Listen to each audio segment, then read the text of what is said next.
গরমকে উপেক্ষা করেও আমি চলে গিয়েছিলাম আজ একটা বিয়ে বাড়ি। হ্যাঁ বন্ধুরা, আজ একটা দাদার বোনের বিয়ে।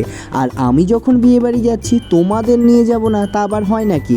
হ্যালো বন্ধুরা, আমি Koushik, welcome to Koushik Mondal mini blog. আজ বিয়ে বাড়ির অনুষ্ঠানটি ছিল হালি শহরে। আমি ট্রেন থেকে নামতে না নামতেই বন্ধুর ভাই এসে আমাকে বাইকে করে বিয়ে বাড়ি নিয়ে গেল।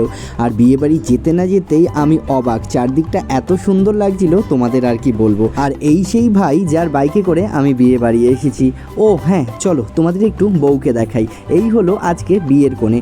তোমরা বলতে পারো এইভাবে কেন সেজেছে।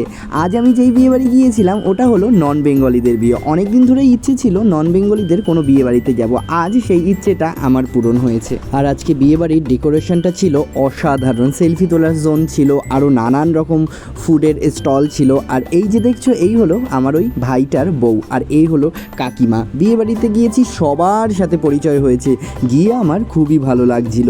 আর এটা হলো একটা বৌদি, আর একজনও আছে যাকে তোমরা সবাই চেনো, এই যে সুরাজ, আমার বেস্ট ফ্রেন্ড।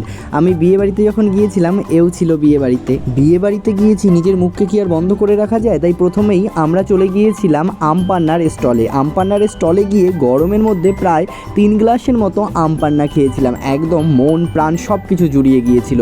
তারপরে গেলাম আমরা পকোড়ার স্টলে। পকোড়ার স্টলে গিয়ে পকোড়া নিয়ে নিয়েছিলাম, আর পকোড়াগুলো এত সুন্দর খেতে হয়েছিল কি আর বলবো। ক্রিস্পি ক্রিস্পি পকোড়া খেয়ে তারপরে আমি চলে গিয়েছিলাম একদম মেন কোর্সে, কারণ আমাকে খেয়ে দিয়ে আবার ট্রেন ধরে রাতেই বাড়ি ফিরতে হবে।